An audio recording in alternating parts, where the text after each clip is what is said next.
여러분 환영합니다. 잘 오셨습니다. 우리 옆에 분들께 서로 인사 나누도록 하겠습니다. 수요일 날 싱어들이 항상 이렇게 빈약했는데 오늘은 싱어들이 많으니까 좋네요.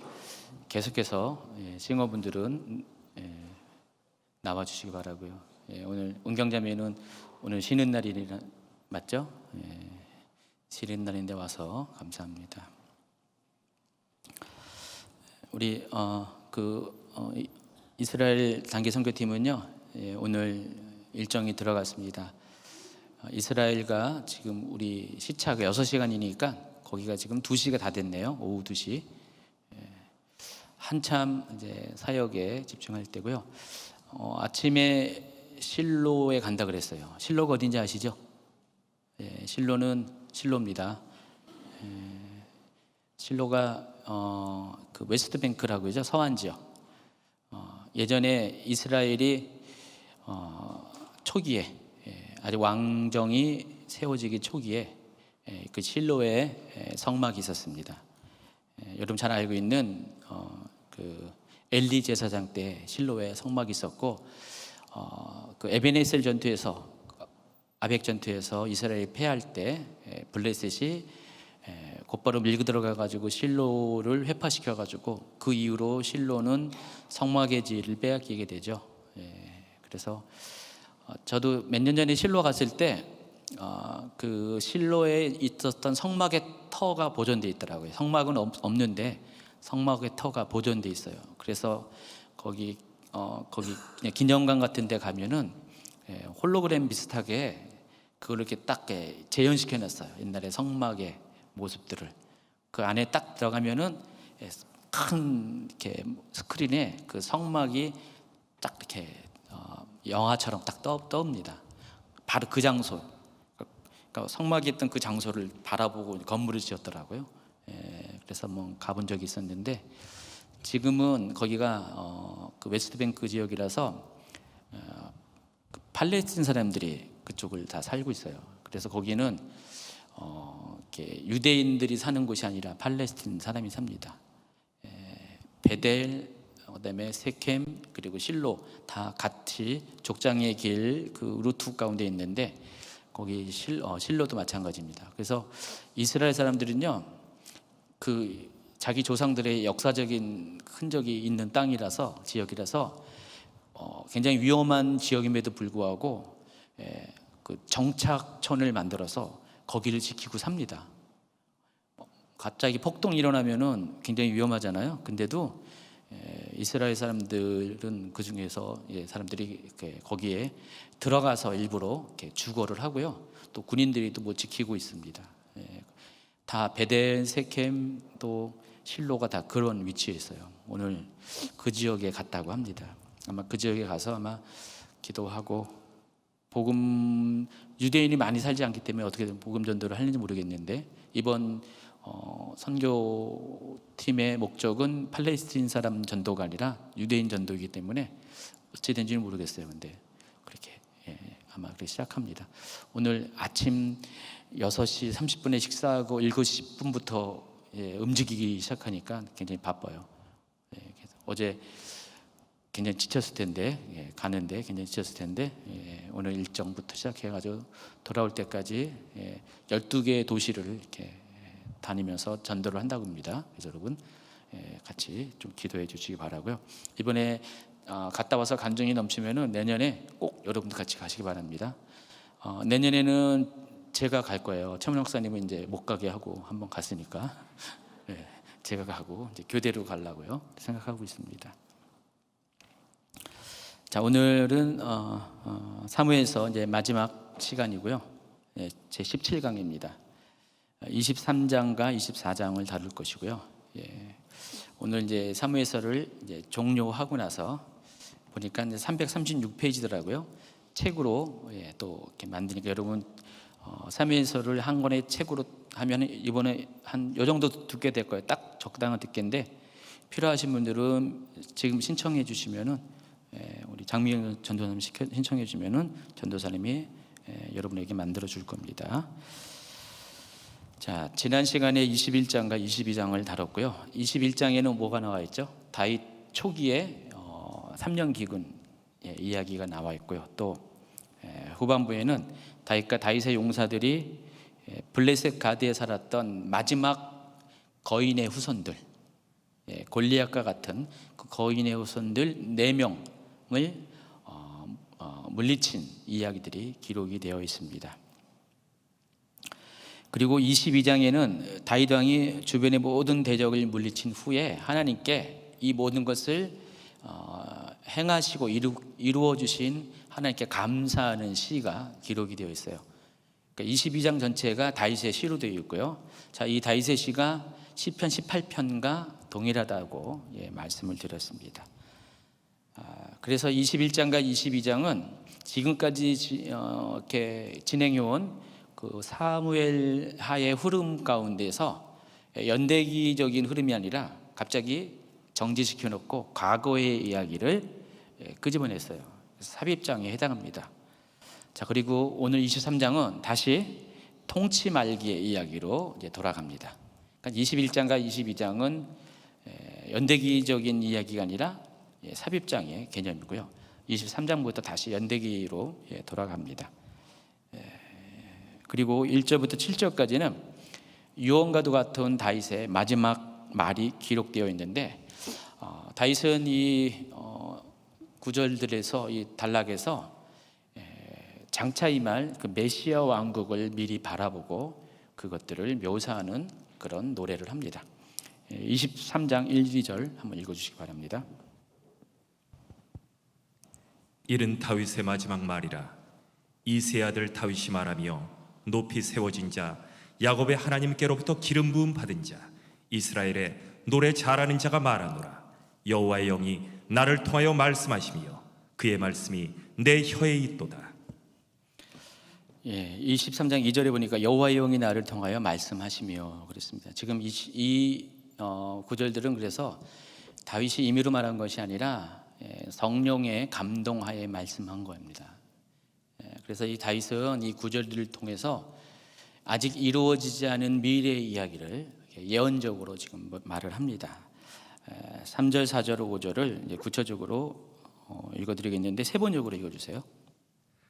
이스라엘의 하나님이 말씀하셨다. 이스라엘의 반석께서 나에게 이르셨다. 모든 사람을 공의로 다스리는 왕은, 하나님을 두려워하면서 다스리는 왕은 구름이 끼지 않은 아침에 떠오르는 맑은 아침 햇살과 같다고 하시고, 비가 온 뒤에 땅에서 새싹을 돋게 하는 햇빛과도 같다고 하셨다. 진실로 나의 왕실이 하나님 앞에서 그와 같지 아니한가. 하나님이 나로 더불어 영원한 언약을 세우시고 만사의 아쉬움 없이 잘 갖추어 주시고 견고하게 하셨으니 어찌 나의 구원을 이루지 않으시며 어찌 나의 모든 소원을 들어주지 않으시랴. 특별히 3절에 보면은 모든 사람을 공의로 다스리는 왕, 또 하나님을 두려워하면서 다스리는 왕. 자, 이 같은 표현에 해당하는 사람이 누구냐? 바로 이스라엘 백성들이 고대하는 가장 이상적인 왕이고, 또 하나님께서 세우시길 원하는 그 신정적 왕정 통치의 바로 그 목표가 되는 왕을 가리킵니다. 하나님은 이와 같은 왕을 통해서 이스라엘을 다스리길 원했거든요. 그래서 모든 사람을 하나님의 공의로 다스리고 또 하나님을 두려워하는 그런 왕을 세우기를 원했어요. 그래서 그런 왕을 세우기 위해서 누굴 택했죠?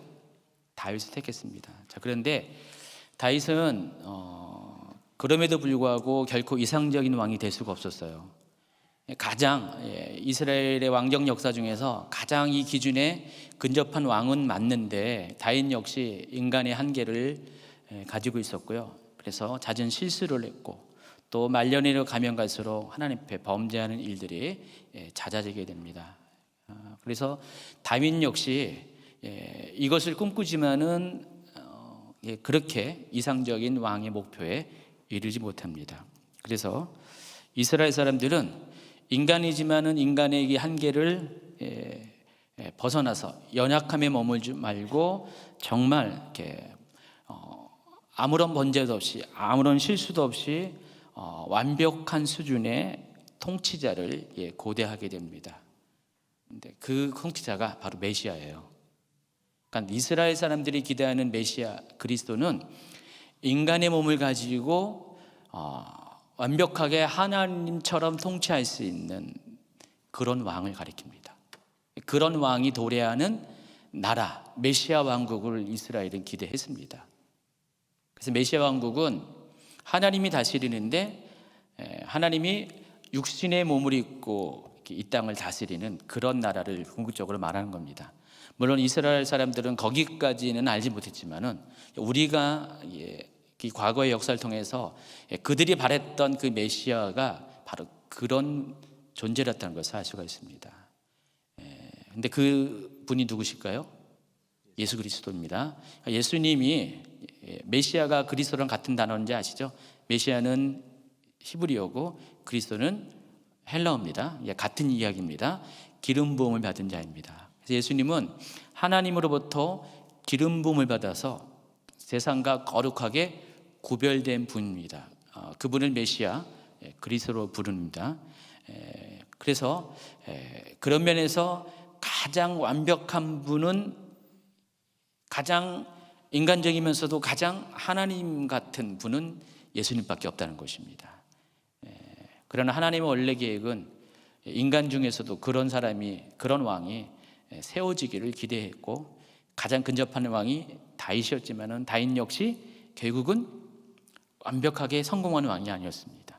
그에게 역시 연약함이 있었고 실패가 있었어요. 그래서 더 이상 인간으로서는 가능한 존재가 없기 때문에 하나님께서는 다윗을 입을 통해서 가장 이상적인 왕이신 그리스도를 지금 꿈꾸고 노래를 하고 있다는 것입니다.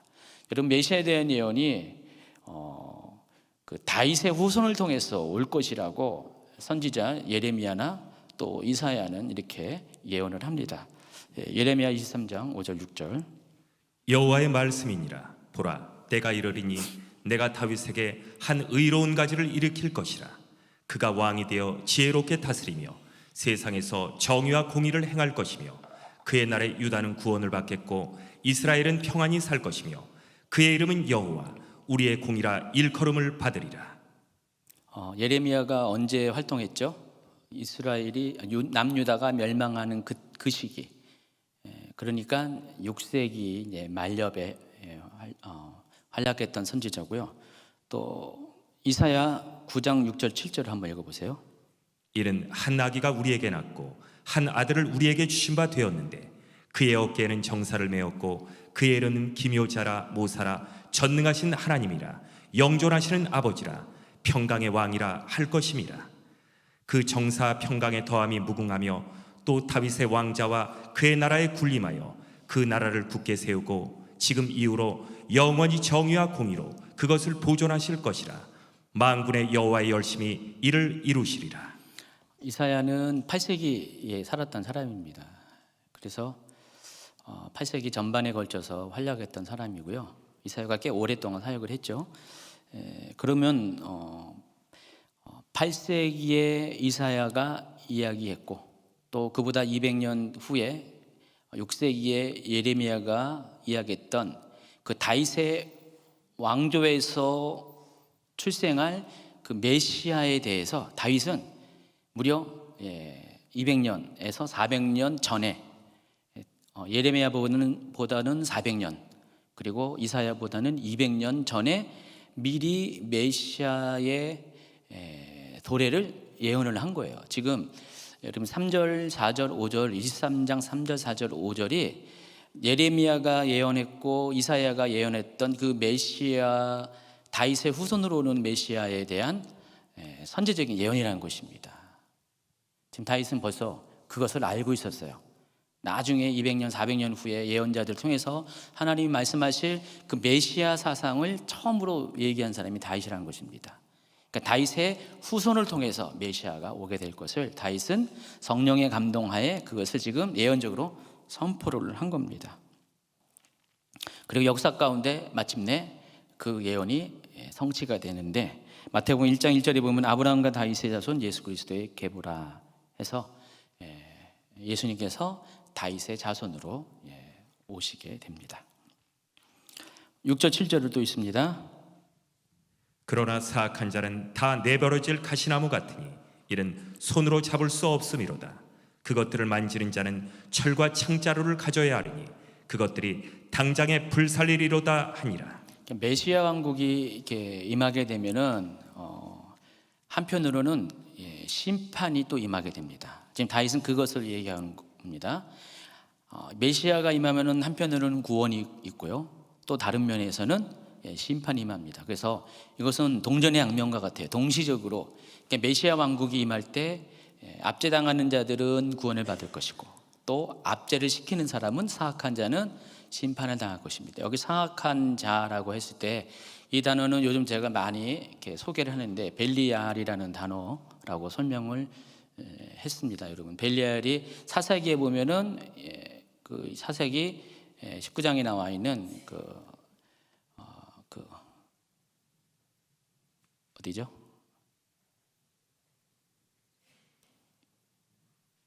갑자기 생각이 나. 도시 이름이 기본이었나요? 기부아 땅에 땅에서 레이 사람을 동성 성폭행하렸던 바로 그 불량배들을 가리킬 때 벨리알이라는 단어를 사용했다고 그랬죠. 같은 단어예요. 그래서 이 벨리알이라는 단어는 가장 사탄적인 아주 악한 사람들을 가리킬 때 벨리알을 말합니다. 여기 이 단어가 이 사악한 자라는 단어에 썼어요. 그래서 나중에 이제 메시아가 임하면은 이 사악한 자들, 사탄적인 사람들을 심판할 것이다 라고 그 예언을 지금 다윗은 하고 있다는 것입니다.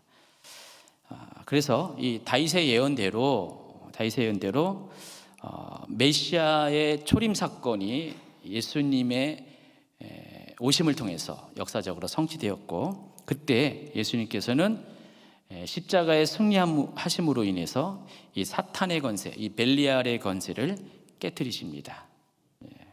시편 2편 6절, 7절, 8절, 9절. 내가 나의 왕을 내 거룩한 산 시온에 세웠다 하시리로다.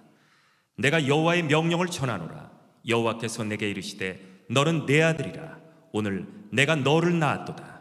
내게 구하라. 내가 이방 나라를 내 유업으로 주리니 내 소유가 땅 끝까지 이르리로다. 내가 철장으로 그들을 깨트리며 질그릇같이 부수리라 하시도다. 여기는 사악한 자들에 대한 심판을 이렇게 묘사를 하고 있어요. 내가 철장으로 그들을 깨트릴 것이다. 질그릇같이 부술 것이다. 이게 사악한 자들, 심판받아야 될 벨리알에 대한 그런 경고의 이야기입니다. 그래서 메시아가 오면은 이런 일이 생길 것인데, 시편에서 이 말씀하신 예언된 이 일이 예수님을 통해서 성취가 됐다는 것입니다. 그러니까 예수님의 초림 때, 그리고 계시록에서는요 예수님의 재림 때, 그러니까 메시아가 다시 오실 그때 또 그와 같은 일이 있을 것이라고 이렇게 또 이야기합니다. 계시록 2장 27절부터 그가 철장을 가지고 그들을 다스려 질그릇 깨트린 것 같이 하리라. 나도 내 아버지께 받은 것이 그러하니라. 여자가 아들을 낳으니 이는 장차 철장으로 만국을 다스릴 남자라. 그 아이를 하나님 앞과 그 보좌 앞으로 올려가더라. 그의 입에서 예리한 검이 나오니 그것으로 만국을 치겠고, 친히 그들을 철장으로 다스리며 또 친히 하나님 곧 전능하신 이의 맹렬한 진노의 포도주 틀을 밟겠고. 그래서 19장 15절은 아마겟돈 전쟁을 이야기하고 마지막 전쟁이죠. 그래서 이 계시록은 예수 그리스도의 재림의 상황을 이렇게 묘사한 거고, 아까 시편 2편은 초림의 상황을 이렇게 묘사를 한 겁니다. 자, 이와 같은 일들이 일어나게 될 것이다 라고 지금 다윗은 아주 오래전에 BC 1000년경에 이 예언을, 성령의 감동하에 이 예언을 했다는 것입니다. 그러니까 메시아에 대한 예언을 제일 먼저 한 사람이 누구예요? 다윗이라는 거예요. 그래서 다윗의 시에 보면은 메시아에 관한 이야기가 적잖이 많이 나와 있어요. 자기도 몰랐어요. 메시아라는 개념 자체가 그 시대는 없었는데 다윗에게는 하나님께서 성령의 감동하에 메시아적인 개념을 그의 여러 가지 시편을 통해서 이렇게 드러나게 하셨습니다. 그 중에 하나가 오늘 23장 1절부터 7절까지의 내용이라는 것을 아시기 바랍니다. 그래서 이스라엘은 메시아 사상을 가지고 있었는데 메시아는 세 가지의 특징을 갖고 있습니다. 첫 번째가 신적 권위를 지닌 자로서의 메시아. 그러니까 메시아는 인간이면서도 또 신적인 권위를 가진 존재라는 것. 또 다윗의 언약을 이루시는 분으로서의 메시아. 그러니까 메시아는 일반적인 사람으로 오는 것이 아니라 다윗의 후손으로 오는 분. 또 메시아는 악을 추방하고 새로운 나라, 하나님 나라를 건설하는 의로운 통치자로서 오실 것이다. 그래서 최종적으로 이 메시아 왕국은 어디서 성취되냐? 다윗의 왕국을 거쳐서 예수님의 사역을 거쳐서 최종적으로 천년 왕국이 바로 메시아 왕국이 됩니다. 지금 1절부터 7절은 이런 내용을 담고 있습니다. 그리고 8절부터는 다윗 왕국의 번영에 큰 역할을 감당한 용사들을 하나하나씩 소개합니다. 그래서 세 파트로 나눌 수 있는데 8절부터 12절까지는 세 명의 용사들을 소개합니다. 첫 번째 3인의 용사, 또 13절부터 23절까지는 두 번째 3인의 용사, 그리고 24절부터 39절까지는 30명의 용사를 차례로 소개합니다. 구분해서 소개를 하는데 첫 번째 3인의 용사가 누구냐 하면은 여기 보니까 요셉 바세벳이라는 사람, 엘르아살, 샴마라는 사람이 세 명의 사람이 소개가 되고 있습니다. 자, 이 사람들의 특징이 뭐냐? 일당백의 용맹함을 갖춘 사람이라는 것입니다. 힘과 또 능력을 가지고 있고 또 용맹한 사람이라는 것입니다. 이 사람들의 다 특징이 뭐냐? 혼자 대적들을 상대하는 사람이에요. 먼저 요셉 바세밧이라는 사람을 한번 볼까요? 사무엘하 23장 8절.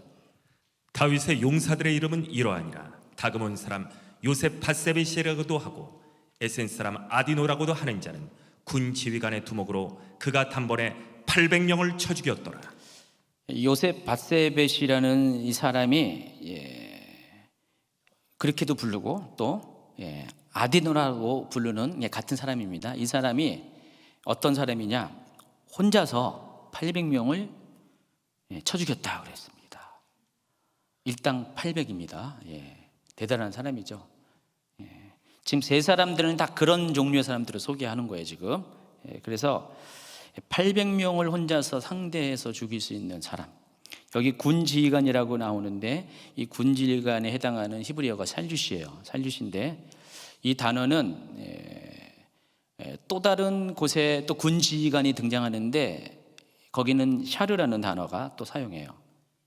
두 가지 단어가 한글로는 비슷하게 나오는데 히브리어에서는 다른 개념이에요. 어떤 개념이냐? 이 사류라는 것은 일반적인 부대의 군 지휘관을 가리킵니다. 가령 요압 같은 사람, 아마사 같은 사람은 사류에 해당합니다. 그런데 여기 말하는 요셉 바세벳은 샬리시에 해당해요. 이 사람은 특수부대 지휘관을 말하는 것입니다. 그러니까 일반 부대와 특수부대를 구분해서 지금 히브리어에서는 군지휘관을 이야기를 하고 있어요. 여기서는 이 요셉 바세벳은 바로 샬리시입니다. 특수부대 사령관을 의미합니다. 그래서 특수부대 사령관답게 800명을 혼자서 상대해서 죽였다라고 합니다. 역대상 기록에는 이 요셉 바세벳을 야소부암이라고 소개합니다. 한번 역대상을 한번 볼까요? 다윗에게 있는 용사의 울음어들은 이러하니라. 이 사람들이 온 이스라엘과 더불어 다윗을 힘껏 도와 나라를 얻게 하고 그를 세워 왕으로 삼았으니 이는 여호와께서 이스라엘에 대하여 이르신 말씀대로 함이었더라. 다윗에게 있는 용사의 수요가 이러하니라. 학몬 사람의 아들 야소보암은 30명의 우두머리라. 그가 창을 들어 한꺼번에 300명을 죽였고. 여기 보면은 이제 동일 인물을 약간 다르게 표현을 하고 다른 상황 가운데 표현을 하는데 원래 이 요셉 바세벳의 이름은 부암이 맞습니다. 그러니까 야소부암이 본명이고 이 요셉 바세벳은 일종의 별칭과 같은 사람이에요. 그래서 바세벳에 거주하는 자라는 뜻으로 해석을 보통 한다고 합니다. 근데 이 야소부암, 이 요셉 바세벳이 사무엘하에서는 800명을 한 번에 죽였고 또 역대상 11장에서는 300명을 죽였다고 표현합니다. 어쨌든 일당 100 이상, 일당 300, 800의 그런 대단한 무용을 갖고 있는 용사라는 것을 알 수가 있습니다. 마치 여러분 삼국지에 보면은 중국의 상북지 말하는 겁니다. 거기 보면은 유비에게 동생이 있잖아요. 의형제 장비하고 관우, 그와 같은 사람입니다. 또 조자룡도 있잖아요. 여러분 삼국지 모르시나요? 그래서 유비에게는 아주 세 명의 또 있지만 유명한 장수, 장비, 관우, 조자룡. 조자룡 같은 경우는 혼자서 조조의 군대를 포위망을 끊고 그 유비의 그 아들을 안고 그 포위망을 뚫고 살아나온 사람이거든요. 모르시는구나. 성경에 안 나와 있으니까. 대단한 사람입니다. 조자룡이. 이와 같은 인물이라는 거예요. 그러니까 여러분 이 요세밧세벳, 다른 말로 야소부암이라는 이 사람은 그와 같은 사람이라고 보시면 됩니다. 조자룡 같은 사람이다라고 보시면 됩니다. 그래서 오늘 제가 조자룡 또 관우, 장비를 세 명을 소개합니다. 지금 연속해서 지금 8절부터 12절까지는 그와 같은 세 명의 용사들을 소개합니다. 그들을 샬리시라고 불렀습니다. 일반적인 그런 수준의 그런 군인이 아니라 특수부대 장군과 같은 아주 용맹한 군인을 이야기할 때 샬리시라고 부릅니다. 자, 그런데 이 사무엘하와 역대기가 좀 다른 이유가 있어요. 이것뿐만 아니라 앞서 이렇게 강의 보면은 역대기 기록과 사무엘 상하의 기록이 조금씩 다른 경우가 있습니다. 왜 그럴까요? 왜 그럴 것 같아요? 실은 서로 딴 얘기하는 것처럼 보이지만은 여러분이 이 기록 연대가 굉장히 달라요. 역대기는 대략 BC 400에서 450년 그 정도의 기록이 됐고요. 이 사무엘하는 아마도 다윗이 죽은 다음에 직후에 기록될 가능성이 많습니다. 그러면은 다윗이 이제 970년에 죽었으니까 10세기 때 기록물이고요. 그럼 어떻게 해요? 거의 500년 이상의 연대 차이가 납니다. 기록 차이가. 그러니까 역대기는 구전된 것들을 어떤 분들은 에스라가 기록을 했다, 뭐 그런 얘기도 있고요. 누가 기록한지 정확하게 모르지만은 기록 연대는 대략 400에서 450년 그 사이예요. 그럼 사무엘서랑 역대기의 기록 연대가 500년 이상이 차이 나다 보니까 500년이면 어떻게 해요? 언어가 많이 바뀔 수밖에 없어요. 그래서 그런 미세한 차이, 어떨 때는 확연한 차이가 존재한다는 것을 아시기 바랍니다. 어쨌든 이 요세밧세벳 야소부암은 대단한 용맹스러운 사람이라는 것을 아시기 바랍니다. 역대상 12장 1절에 보니까 한번 읽어보세요. 1절, 6절. 다윗이 기스의 아들 사울로 말미암아 시글락에 숨어 있을 때 그에게 와서 싸움을 도운 용사 중에 든 자가 있었으니 고라 사람들 엘가나와 이시야와 아사렐과 요에셀과 야소부암이며. 그리고 역대상 27장 1, 2절도 이스라엘 자손의 모든 가문의 우두머리와 천부장과 백부장과 왕을 섬기는 관원들이 그들의 숫자대로 반이 나누이니 각 반열이 24,000명씩이라 1년 동안 달마다 들어가며 나왔으니 첫째 달 반의 반장은 삽디엘의 아들 야소부암이요 그의 반에 24,000명이라. 그 다윗 시대에 한 달에 한 번씩 12달을 상비군이 바뀝니다. 한 번에 24,000명의 군대가 다윗을 호위하는데, 근데 이 숫자가 보통 이제 지파별로 이렇게 합니다. 근데 계속 한 달에 1년에 한 달 정도만 근무하고요. 그리고 이렇게 순차대로 바뀌게 됩니다. 그 모두 다윗의 병력이 요것만 받아도 몇 명이에요? 24,000명씩 12. 몇 명이에요? 28만 8천 명이죠. 28만 8천 명만 벌써 군대 조직이 되어 있다는 것을 알 수가 있습니다.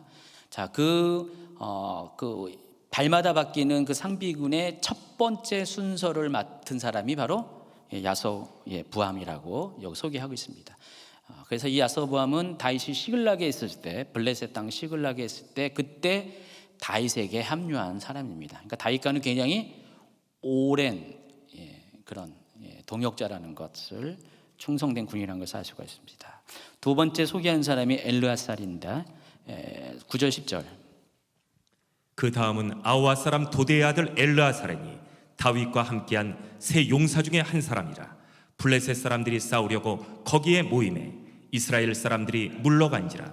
세 용사가 싸움을 도두고 그가 나가서 손이 피곤하여 그의 손이 칼에 붓기까지 찰싹 블레셋 사람을 치니라. 하야! 그날에 여호와께서 크게 이기게 하셨으므로 백성들은 돌아와 그의 뒤를 따라가며 노력할 뿐이었더라. 네, 이 엘르아살은요, 이 야서보암처럼 이때 당시에 샬리시 중에 한 사람이었습니다. 네, 제가 왜 아느냐고요? 너무 웃겨서. 웃기면 웃기지도 않잖아요. 그래서 안 웃습니다. 샬리시 중에 한 명이고요. 자, 이 상황이 어떤 거냐면은 블레셋 사람들하고 전투가 벌어질 때 이스라엘 사람들이 물러갔다라고 합니다. 이 물러가다라는 단어가 히브리어로 밑에서 위로 올라갔다라는 뜻이에요. 왜 올라가냐? 지금 블레셋 사람들의 위용에 밀려가지고 지금 도망쳐가지고 높은 지대로 도망간 거예요. 지금 그 상황을 묘사하는 거예요. 그 상황 가운데 이 엘르아살이 세 명의 용사와 함께 이 샬리시 세 명, 아까 얘기했던 방금 소개했던 그 야서 부함과 또 엘르아살, 또 뒤에 소개할 샴마, 이 세 사람 세 명의 샬리시가 마치 조자룡 장비 관우처럼 지금 이렇게 이스라엘이 막 이렇게 밀려가지고 산꼭대기에 도망가 있는데 세 사람이 나와가지고 지금 싸움을 북돋는 장면을 말하는 것입니다. 자, 그럴 때 이 엘르아살이 그의 손이 칼에 붙기까지, 이 표현이 뭐냐면은 손에 쥐가 나도록 그런 뜻입니다. 손에 쥐가 나도록 칼을 붙잡고 혼자서 블레셋과 싸웠어요. 그래서 백성들은 뒤에 보세요. 돌아와 그의 뒤를 따라가며 노력할 뿐이었더라. 상황이 파악이 되시죠? 지금 이스라엘이 지금 블레셋의 위세에 늘려가지고 산 꼭대기로 다 도망을 갔는데 그때 이 세 명의 샬리시가 나와서 싸움을 하는데 그 중에서 엘르아살이 혼자서 손에 칼을 잡은 손이 쥐가 나도록 혼자 싸워가지고 블레셋 군대를 전부 다 물리쳤고 나머지 이스라엘 군대는 그 엘르아살이 물리친 군대를 그냥 쫓아와서 노략질만 했다. 그 얘기를 하는 것입니다. 자, 그러면 정말 이 사람도 800명이 아니라 더 많은 군대를 혼자서 상대했던 정말 조자룡과 같은 사람이라는 것을 알 수가 있죠. 별로 중요하지 않다고요? 그리고 또 샴마가 소개됩니다. 11, 12절. 그 다음은 하랄 사람 아게의 아들 삼마라. 블레셋 사람들이 사기가 올라 거기 녹두나무가 가득한 한쪽 밭에 모임에 백성들은 블레셋 사람들 앞에서 도망하되 그는 그 밭 가운데 서서 막아 블레셋 사람들을 친지라. 여호와께서 큰 구원을 이루시니라. 여기도 블레셋 사람들 앞에서 이제 다른 장면인데 이스라엘 백성이 도망갈 때 혼자 남아서 블레셋 사람들을 쳐서 결국은 전투에서 승리하게 했다. 그 얘기를 하고 있습니다. 이 세 사람을 보면은 정말 대단한 사람인 것을 알 수가 있습니다. 우리 오늘 이제 다윗의 용사들에 대해서 쭉 소개를 하는데 여러분이 다윗의 용사들에 대해서 두 가지 관점에서 봐야 돼요. 다윗에게는 정말 이와 같이 대단한 충성스럽고 용맹스러운 그런 사람들이 있었다라는 첫 번째 관점에서 보고요. 또 한 가지는 실은 다윗이 누굴 상징한다고 그랬어요? 예표한다고 그랬어요? 그리스도를 상징한다고 그랬어요. 예표한다고 그랬습니다. 그래서 그리스도와 함께하는 그런 영적인 용사들이 있어야 됩니다. 그래서 이와 같은 한 사람이 300명도 대적하고 800명도 대적하고 누굴 대적할까요? 악한 자, 또 악한 존재들을 대적하는 이와 같은 영적 용사들이 예수님에게도 그리스도에게도 필요하다는 것입니다. 여러분이 샬리시가 되길 바랍니다. 그냥 한 사람도 대항 못하는 그런 연약한 사람이 아니라 혼자서 300명, 800명 그 이상의 대군을 상대할 수 있는 그런 영적 용사들 샬리시가 되기를 예수님 축원합니다. 그러니까 좀 이제 이해가 되겠죠. 예. 두 번째 3인의 용사 그룹이 소개됩니다. 자, 이 사람들은 또 다른 그룹인데 제2의 샬룻이라고도 부릅니다. 근데 이 사람들은 첫 번째 3인보다는 능력이 용맹함이 좀 떨어져요. 그러나 뒤에 소개할 30명의 용사보다는 또 용맹스럽습니다. 그러니까 순서적으로 따지면은 이 3인의 샬릿이 요셉 바세벳 그리고 엘르아살 그리고 샴마가 다윗의 군대에 있어서 최고의 용사고 가장 뛰어난 용사고 그 밑에 그보다는 좀 부족하지만은 그래도 대단한 샬리시가 또 3명이 소개됩니다. 그 중에 하나가 아비세고 브나예요. 그리고 한 명의 이름은 여기 소개되지 않습니다. 그런데 13절부터 17절까지는 이 세 사람에 관련된 일화가 이렇게 소개를 하고 있습니다. 또 30두목 중 3사람이 곡식 벨 때 아둘람 굴에 내려가 다윗에게 나아갔는데 때 블레셋 사람의 한 무리가 르바임 골짜기에 진쳤더라. 그때 다윗은 산성에 있고 그때 블레셋 사람의 요새는 베들레헴에 있는지라. 다윗이 소원하여 이르되 베들레헴 성문 곁 우물물을 누가 내게 마시게 할까 하매 세 용사가 블레셋 사람의 진영을 돌파하고 지나가서 베들레헴 성문 곁 우물물을 길어 가지고 다윗에게로 왔으나 다윗이 마시기를 기뻐하지 아니하고 그 물을 여호와께 부어드리며 이르되 여호와여 내가 나를 위하여 결단코 이런 일을 하지 아니하리이다. 이는 목숨을 걸고 갔던 사람들의 피가 아니니까 하고 마시기를 즐겨하지 아니하니라. 세 용사가 이런 일을 행하였더라. 여기 보면은 베들레헴의 블레셋 군대의 그런 진들이 거기 있었습니다. 요새가 있었고 거기에 우물물이 있었습니다. 근데 다윗이 어느 날 전투 중에 베들레헴에 있는 성문 옆에 있는 물을 먹고 싶다고 했습니다. 왜 그런지 모르겠어요.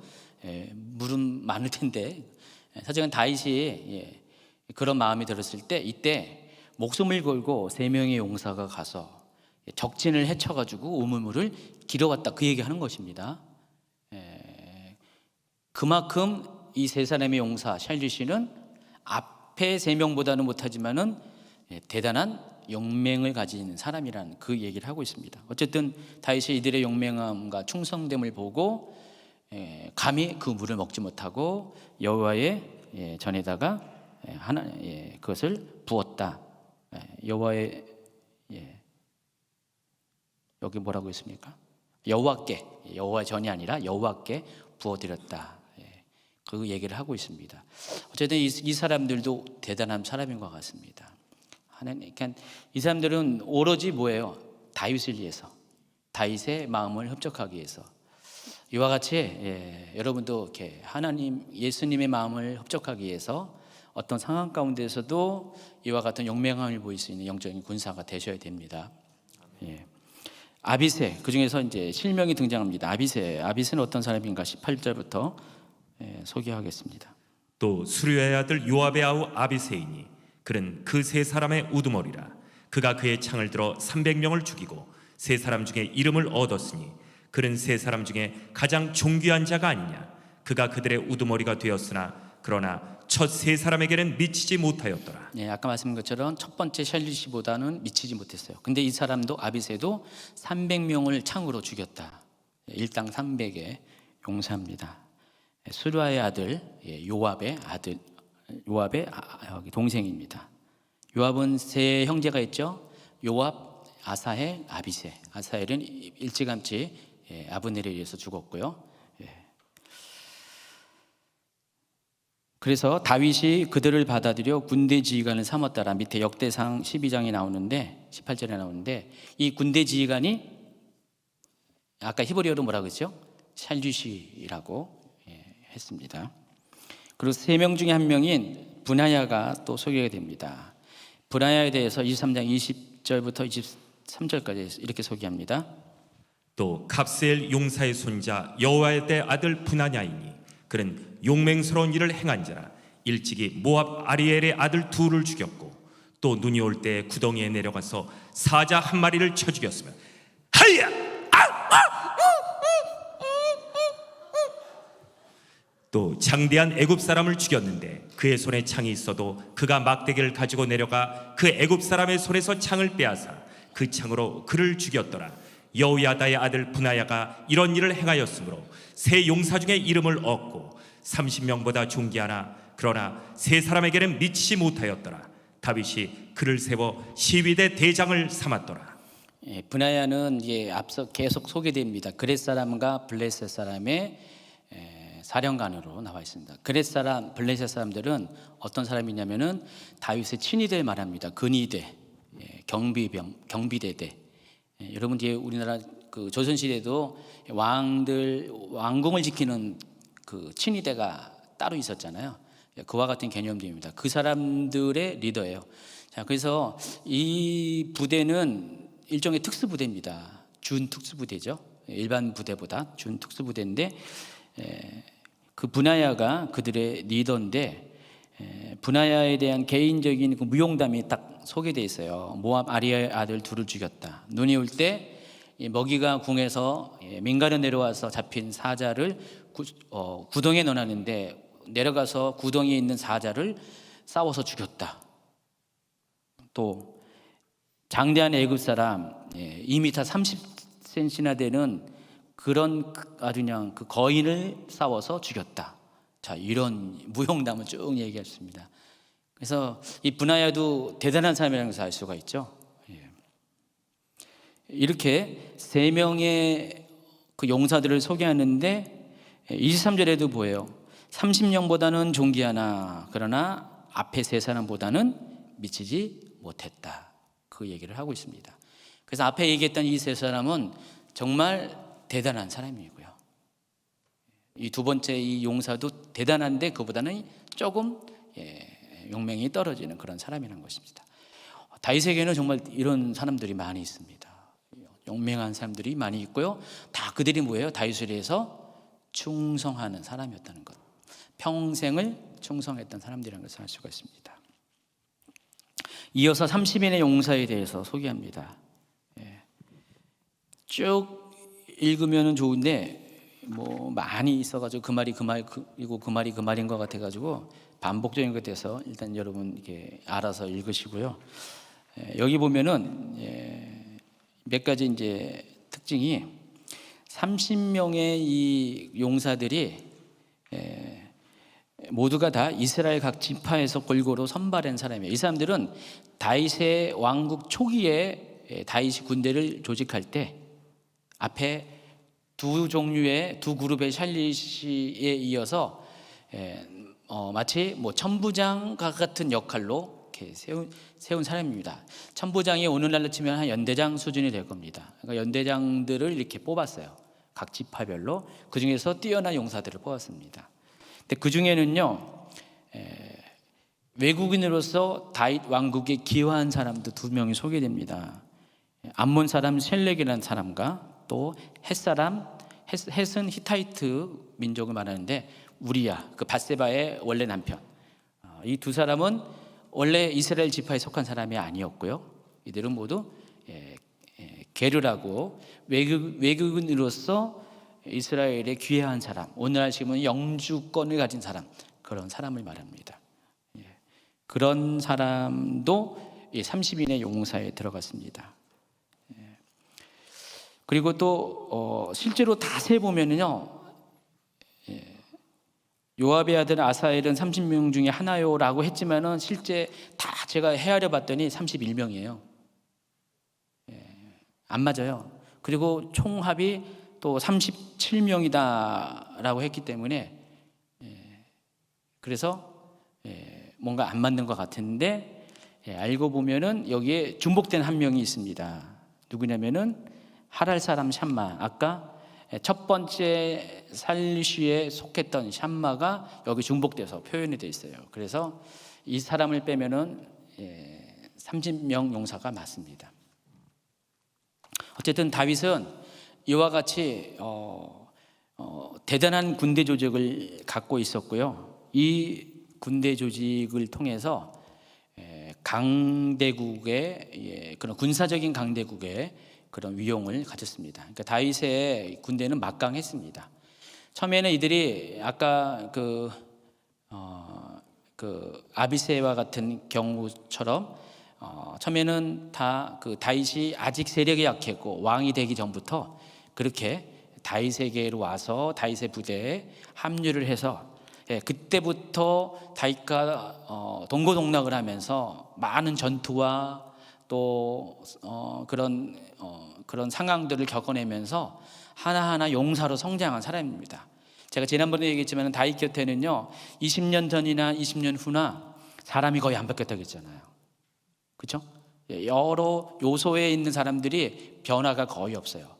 20년 동안 정부 조직 자체가 큰 틀의 변화가 없을 정도로 다윗이 제20년에 첫 번째 소개한 정부 조직과 30년에 소개한 정부 조직이 거의 변화가 없을 정도로 다윗의 주변에는요 오랫동안 함께한 충성된 사람들이 많았는데 군사적인 면에서도 마찬가지라는 것입니다. 처음에는 이와 같은 사람들이 아니었겠죠. 근데 점점 다윗과 같이 하면서 군사적인 영역이 커가면서 이들은 다 샬리시가 됐고요.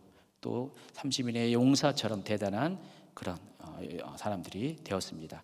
다윗의 왕국은 이와 같은 이 용사들의 그런 힘이 떠받치고 있었습니다. 이들은 특징은 다윗을 위해서는 어떤 일도 마다하지 않고 감당하는 충성스러움과 또 용맹함이 있었다는 것을 아시기 바랍니다. 예수 그리스도의 군대에도 이런 사람들이 있어야 됩니다. 변하지 않고요. 예수님이 어디를 가든지 어린 양과 함께 따라가는 계시록 14장에 나와 있는 14만 4천 명처럼 이런 사람들이 필요합니다. 바로 여러분, 옆에 분에게서 여러분 샬리시가 되시기 바랍니다. 30일의 용사가 되겠습니다. 여기도 지금 첫 번째 3명의 샬리시의 역할을 하는 사람이 있고요. 두 번째 샬리시가 있고요. 30명에 들어간 사람이 있습니다. 다 다양합니다. 바라는 건데 그 중에서 끼지 못하는 탈락되는 사람이 없길 바랍니다. 하나님 나라는 이런 용사들이 필요합니다. 영적인 용사들이 필요합니다. 자, 다윗 왕국의 군사 조직에 대해서 소개를 하겠습니다. 다윗 왕국의 군사 조직은요 정규군과 비정규군으로 나눕니다. 이 정규군은 평소에 군영에 머물면서 정기적인 교육과 훈련을 받는 그런 사람을 말하고요. 그래서 이런 사람들이 이제 상비군입니다. 고대로 올라갈수록 그 군사력을 지탱할 수 있는 경제력이 지금보다는 약합니다. 당연히 그러다 보니까 평소에는요 생업에 종사하다가 어떤 전쟁이 일어나면은 군대에 들어오는 사람들이 많았었어요. 근데 이 상비군들은 그런 것이 아니라 평소에도 군대에만 있는 사람이었습니다. 생업에 종사하지 않고, 근데 이들 군대를 운영하기 위해서는 세금이 있어야 되잖아요. 그러니까 경제력이 막강해야 됩니다. 그래서 다윗 때는 다윗과 솔로몬 시대는 점점 그 다윗 왕국이 그 지역에 그 근동 지역의 최강국의 반열에 올라가면서 경제력이 막 풍부해지면서 이런 군대 조직들이 아주 촘촘하게 이렇게 형성이 되었습니다. 그 중에서 이 정규군은 아까 소개했던 그 샬리시를 중심으로 해서 첫 번째 3명의 샬리시, 두 번째 샬리시, 그리고 30인의 용사로 해가지고 이들이 일종의 장군 그룹에 해당합니다. 장군, 사령관들에 해당하고요. 이들 밑에 각각의 부대들이 존재했다는 것을 알 수가 있습니다. 그리고 또 그렉과 블렛 사람이라는 별도의 친위대가 존재했습니다. 그리고 이제 비정규군이 나오는데 이들은 큰 군사작전이 필요할 때만 동원되는 사람이고요. 일종의 국민병입니다. 오늘날의 예비군과 같은 개념이라고, 예비군은 아니지만은 예비군과 같은 일반 정규군하고 예비군, 오늘날의 예비군하고 중간 정도의 형태라고 보시면 됩니다. 그래서 지난번에 있었던 그 세바의 반란 사건 때도 유다에서 이와 같이 이 국민병이 모집되는 상황들을 여러분이 알고 있습니다. 그리고 다윗의 이 군사 조직 안에는 이들 외에 아히도벨, 후세와 같은 이 책사들이 있었어요. 군 작전을 이렇게 모략을 가르쳐주는 책사들이 있었습니다. 그리고 이 모든 조직에 이 일반 이 군대의 조직에 누가 있었냐면은 요압이 있었습니다.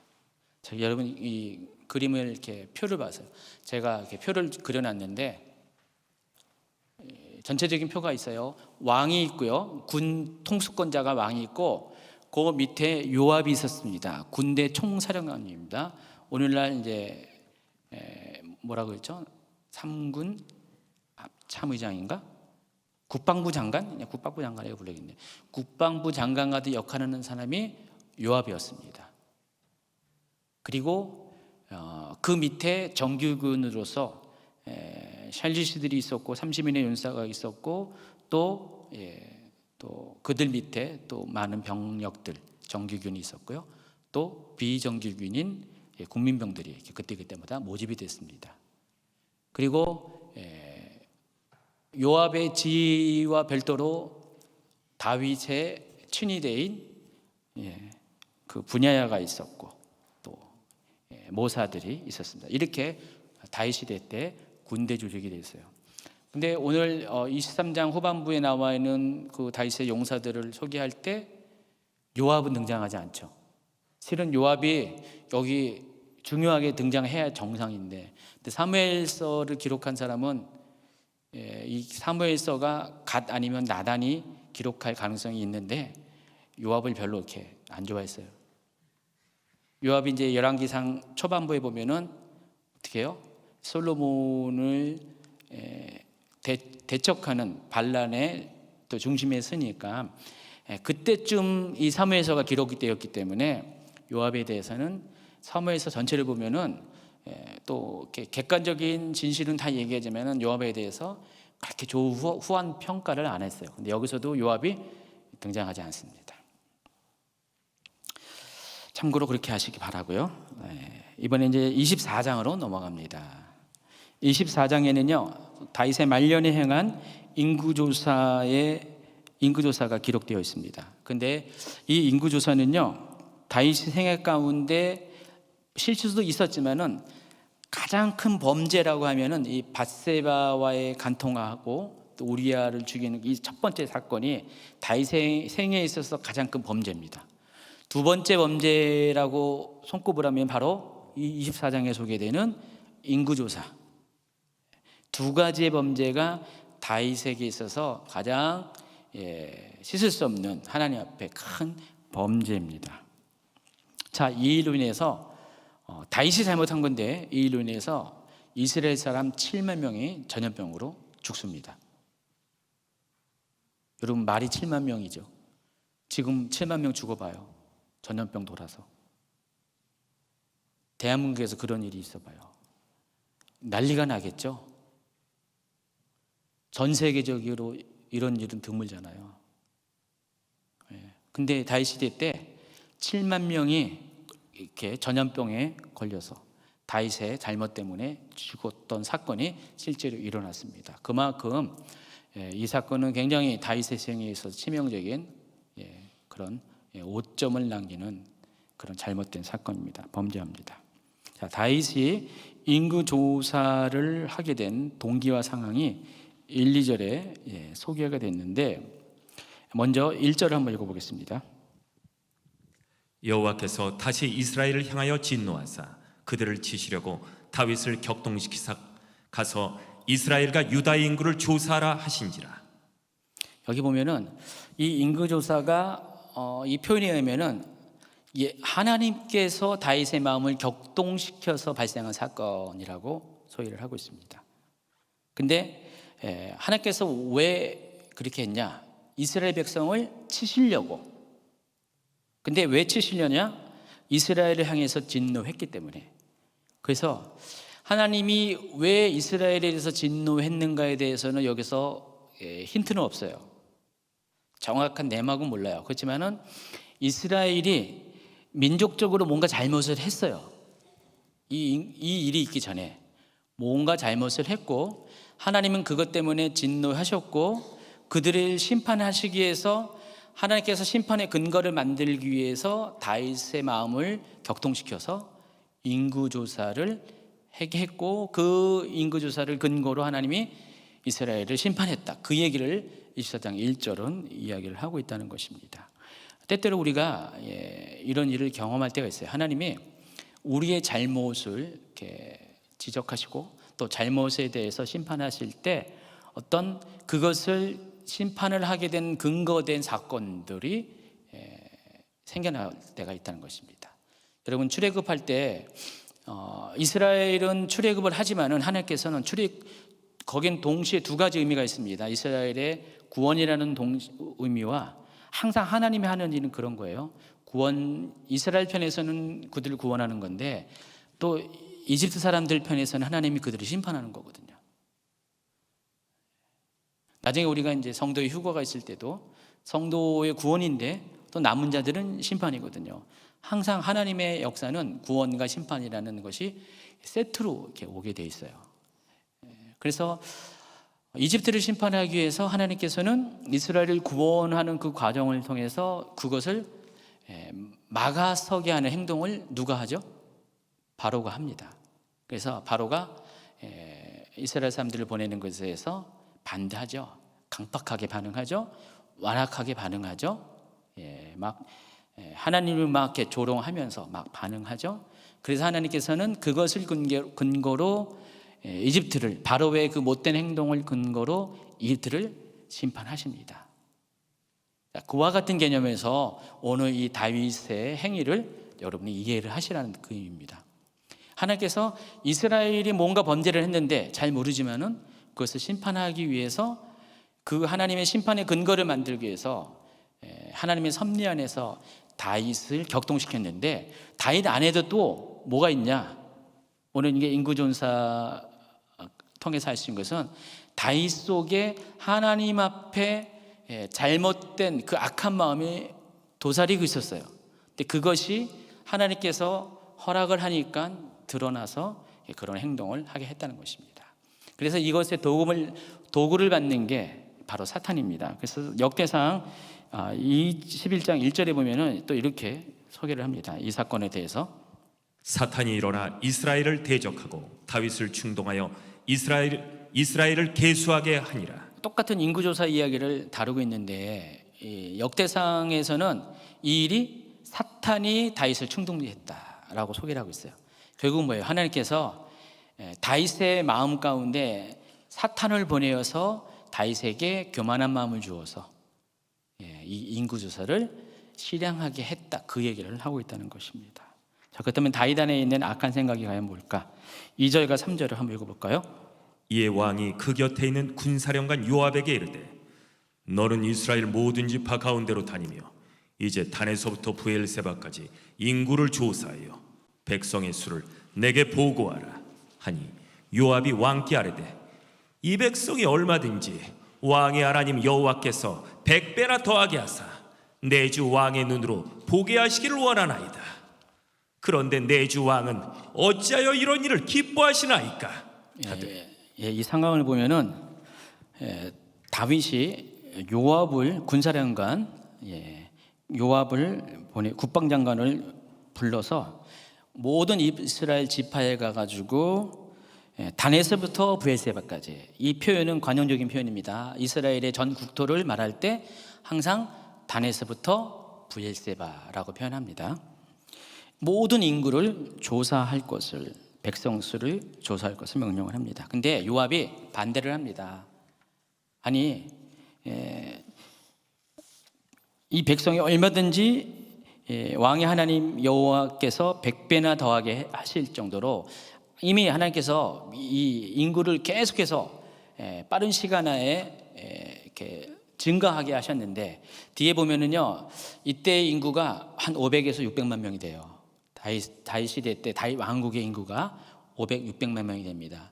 출애굽 때 몇 명이었죠? 한 250만 명 전후로 계산을 하는데 상당히 많은 인구잖아요. 여러분 5, 600만 명이 별거 아닌 것 같죠? 우리나라 삼국시대 때요, 고구려, 백제, 신라 이때 이 삼국의 일반적인 인구수가 300만 전후였었어요. 그거 아세요? 몰랐죠? 그 1세기에 로마 제국의 전체 인구수가 1억 정도 잡아요. 최대 5천에서 1억. 그러니까 500, 600만 명은 작은 인구가 아닙니다. 근데 하나님께서 지금 출애굽한 이래 이 다윗 왕국의 인구를 이렇게 500, 600만 명에, 그러니까 지금도 인구가 많은 게 인구 대국이라고 하잖아요. 인구수 많은 나라가 옛날에는 그냥 없이 살 때는 정말 이렇게 힘든데 점점 장사하게 되면 인구가 국력이에요. 지금 우리나라 국력이 줄고 있다는 거 아시죠? 우리 1, 2 청년분들은요, 죄송합니다. 국력을 약화시키지 마시고요. 빨리 결혼하시기 바랍니다. 국력을 약화시키지 말고요. 지금 인구, 우리 증가율이 지금 2사람이 결혼해가지고 1명도 안 낳고 있어요. 가다가 인구 절벽이 일어나는데, 근데 지금 이 다윗 시대는 인구가 지금 폭발적으로 늘어나고 있어요. 근데 요압이 그거예요. 하나님께서 이렇게 축복을 해주셔가지고 인구가 막 늘어나서 나라가 지금 강대국으로 가고 있는데, 경제적으로도 부흥하고 있고 막 그런데 굳이 인구 조사를 해야 됩니까? 라고 지금 다윗에게 지금 반문을 하고 있는 것입니다. 이것은 적절하지 못하다. 그런데 이 다윗은 그럼에도 불구하고 인구 조사를 하게 됩니다. 근데 다윗이 왜 인구 조사를 하는지가, 그 이유가 좀 구절을 앞당겨서 갖고 오면은 정확한 이유가, 목적이 나와 있습니다. 구절을 한번 읽어주세요. 요압이 백성의 수를 왕께 보고하니 곧 이스라엘에서 칼을 빼는 담대한 자가 80만 명이요 유다 사람이 50만 명이었더라. 여기 먼저 인구 조사의 결과를 이야기하는 장면인데, 이스라엘에서 칼을 빼는 담대한 자가 80만 명, 유다 사람 중에서는 50만 명. 여기 이 이스라엘에서 칼을 빼는 담대한 자라는 표현이 어떤 표현이냐? 여러분 어디더라?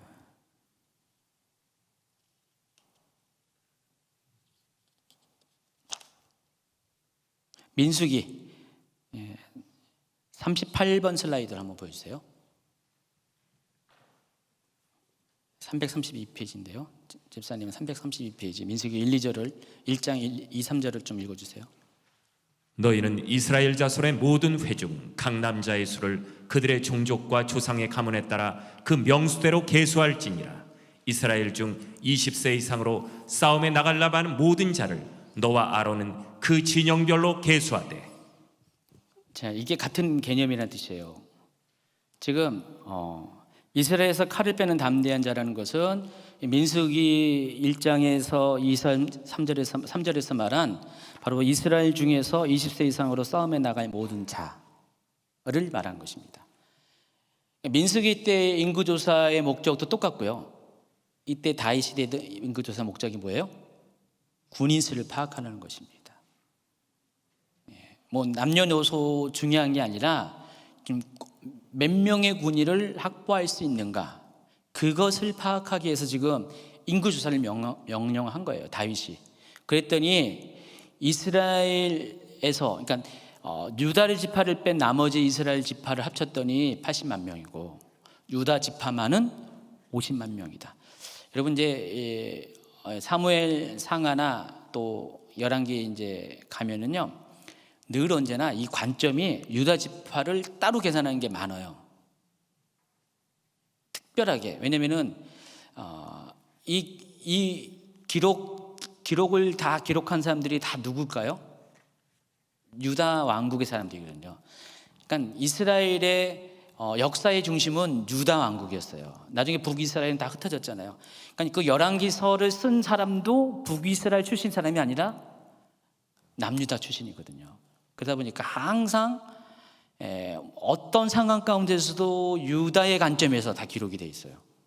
그러니까 여기서도 보면은 유다 지파만 따로 계수를 합니다. 굳이 그렇게 할 필요도 없는데 이렇게 계수를 해요. 근데 유다 지파만 50만 명, 또 나머지 지파 합친 게 80만 명, 도합 130만 명. 지금 군대 징집 가능한 사람이 130만 명이에요. 전쟁이 일어나면은 130만 명이 모두 군대가 된다는 거예요. 대단하지 않아요? 130만 명. 우리나라는 지금 50만 명밖에 안 되는데, 다 합쳐서 한 60만 명도 안 되는데, 이때 당시에 130만 명의 군대를 할 때 왕으로서 어떻게 할 것 같아요? 뿌듯하고요, 듬직하고요, 다리 쭉 뻗고 있을 수가 있고요. 와, 내 밑에 군대가 130만 명이래. 전에는 몇 명인지 몰랐잖아요. 그냥 상비군만 데리고 있었는데, 파악했더니 130만 명. 그게 너무 궁금한 거예요, 다윗이. 우리의 국력이 어떨까 궁금했는데 했더니 130만 명. 자, 그런데 이와 같은 것을 하나님께서는 기뻐하지 않으셨어요. 저는 신명기 7장 7, 8절 읽어보세요. 여호와께서 너희를 기뻐하시고 너희를 택하심은 너희가 다른 민족보다 수요가 많기 때문이 아니니라. 너희는 오히려 모든 민족 중에 가장 적으니라. 여호와께서 다만 너희를 사랑하심으로 말미암아 또는 너희의 조상들에게 하신 맹세를 지키려 하심으로 말미암아 자기의 권능의 손으로 너희를 인도하여 내시되 너희를 그 종되었던 집에서 애굽 왕 바로의 손에서 속량하셨나니. 여기 보면은 이스라엘을 하나님께서 택하신 이유가 이스라엘이 인구수가 많아서 그런 게 아닙니다.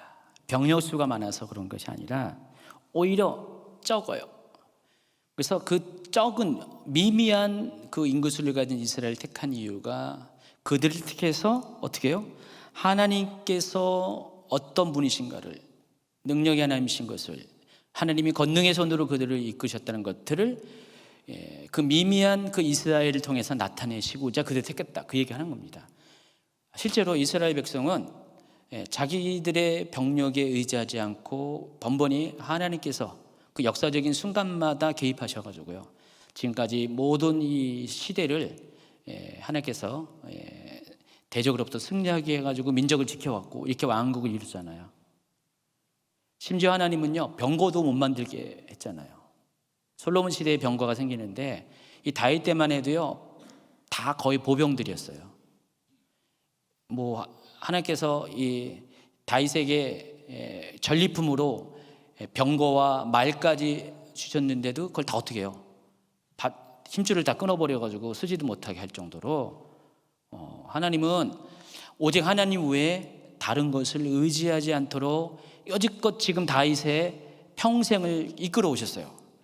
그래서 다윗은 그 수십 년 동안에 수많은 전투와 전쟁터에서 오로지 하나님만 의지해서 지금 계속해서 승리해가지고 지금까지 왕국을 이끌어냈는데, 이제 와서 다윗이 갑자기 그런 하나님을 의지하는 것이 아니라 병력의 많음을 의지하기 위해서 인구조사를 했다는 것은 하나님 앞에 어때요? 하나님 보시기에는 이거는 하나님을 신뢰하지 못하는 불신의 행위라는 것이죠. 그리고 아마도 다윗은 이제는 태평성대가 왔잖아요. 모든 적을 다 물리쳐가지고 이제는 더 이상 상대할 만한 라이벌이 없다 보니까 이제는 다윗이 힘이 막강해졌어요. 강대국이 되니까 이 태평성대가 오니까 다윗은 자신의 그런 능력, 또 자신의 능력은 어디서부터 와요? 국력에서 오니까, 인구수에서 오니까, 병력에서 오니까 그것을 확인하고자 이와 같은 것을 한 거예요. 다윗의 마음속에 이게 있었는데 하나님께서 이스라엘이 잘못해가지고 이스라엘 심판하려니까 다윗 속에 있는 이것을 끄집어내셔가지고 사탄을 통해서 이런 마음을 끄집어내셔서 이것을 행하게 했다는 것입니다. 그래서 역대상 21장 3절에 보면은요, 이 사건에 대해서 사무엘 하에는 나와 있지 않은 한 가지 이야기가 추가됩니다. 요압이 다윗에게 이렇게 직고합니다. 21장 3절. 요압이 아뢰되 여호와께서 그 백성을 지금보다 100배나 더하시기를 원하나이다. 내 주 왕이여, 이 백성이 다 내 주의 종이 아니니까 내 주께서 어찌하여 이 일을 명령하시나이까? 어찌하여 이스라엘이 범죄하게 하시나이까? 요압조차도 이 일이 하나님께 범죄하는 일이라고 알았어요. 그래서 지금 이것을 직고를 합니다. 그러니까 요압을 보면은 그냥 직원 잘하는 사람이에요. 사무엘 보시면 알죠. 몇 번에 걸쳐서 요압은 할 말 다 하는 사람입니다. 그렇지만은 워낙에 강경하게 다윗은 이 일을 추진할 것을 요청했고 어쩔 수 없이 요압도 다윗의 부하이기 때문에 신하이기 때문에 인구조사를 하게 됩니다. 자, 인구조사의 방식이 5절부터 쭉 나오는데 인구조사의 조사단이 꾸려지는데 그 조사 단장이 누구냐? 요압입니다. 아까 요압이 뭐라고 했어요? 국방부 장관에 해당한 사람인데 요압이 직접 이 일을 주관합니다. 딴 사람 시켜도 되잖아요, 그렇죠? 뭐 다른 뭐 사람 인재가 많이 있는데 딴 사람 시켜도 되는데 더군다나 이 기간이 9개월하고도 20일 거의 10개월이라는 긴 시간이 걸렸어요. 인구조사 기간이. 그 기간 동안에 지금 군사령관이 지금 공석이잖아요. 물론 지금 태평성대의 시간 세월이기 때문에 가능하겠죠.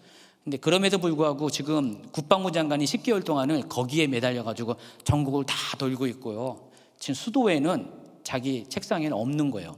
근데 그런 상황임에도 불구하고 그것을 요압에게 시킨 이유가 다른 것도 아니라 이것은 군대의 병력을 개수하는 것이기 때문에 요압에게 직접 그것을 다윗이 시켰다는 것입니다. 그만큼 지금 이 일은 국가적인 큰 정책 가운데 실행되고 있다는 것을 알 수가 있습니다. 5절, 6절, 7절 읽어주세요.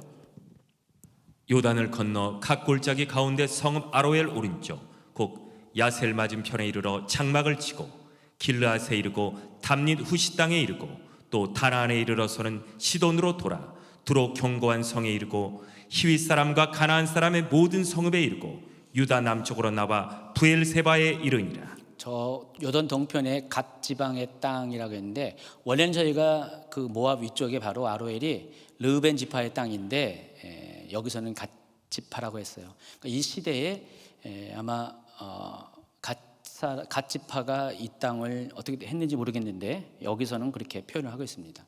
르우벤 지파가 약해졌고 갓 지파에게 저 땅이 왔는 것 같아요. 그래서 요단 동편의 땅을 전 남쪽에서부터 북진해 가지고 쭉 위로 올라가고요. 거기서 요단강이 아니라 요단강 상류 쪽을 건너서 저쪽 지중해에 있는 해변에서부터 다시 서쪽 편 땅을 북에서 남쪽으로 쭉 내려옵니다. 부엘세바까지 인구조사를 이렇게 하고 나서 다시 예루살렘으로 복귀하는 그런 루트입니다. 전국을 휩쓰면서 지금 요압은 모든 성읍들을 다 방문했을 거예요, 그렇죠? 인구조사니까 모든 성읍을 꼼꼼히 다 방문해가지고 거기에 20세 이상으로 싸움에 나갈 만한 남자가 몇 명인가를 모든 사람들 다 한 번에 소집시켜가지고 다 파악해가지고 여기 아로엘은 몇 명, 다음 성읍 가가지고 이런 식으로 하는 것이 거의 10개월 가까이가 소요됐다. 그 얘기를 하고 있다는 것입니다. 그 결과 유다 지파가 50만 명, 또 다른 지파가 80만 명, 총 130명입니다. 근데 역대상 21장 5절에 보면은요, 약간 숫자의 차이가 있어요. 한번 읽어주세요. 요압이 백성의 수요를 다윗에게 보고하니 이스라엘 중에 칼을 뺄 만한 자가 110만 명이요 유다 중에 칼을 뺄 만한 자가 47만 명이라. 사무엘하에서는 80만 명이고 여긴 110만 명. 또 유다 지파는 사무엘하에서는 50만 명인데 여기는 47만 명. 뭔가 좀 이렇게 분위기가 다르죠. 지금 아까 말씀드린 것처럼 이 사무엘하를 기록한 사람은 누구라고 했어요? 갓 아니면은 나단일 가능성이 많아요. 가능성이에요. 그렇다는 게 아니에요. 그러니까 지극히 유다적인 사람이고요. 그리고 역대상을 기록한 사람은 그보다 한 5, 600년 뒤의 사람입니다. 좀 객관적인 사람이에요. 이스라엘 전 지파를 다 아우르고 바라볼 수 있는 사람이에요. 그래서 아마도 이 역대상의 기록이 아마도 그 숫자가 거기가 맞을 가능성이 좀 많습니다. 어찌되었든 이 출애굽 당시 인구에 비하면은 숫자가 대단히 늘어난 겁니다. 500에서 최소 500에서 600만 명의 사람이 개수가 됐습니다. 이 정도면 당시로서는 굉장히 인구가 많은 큰 강대국에 속합니다.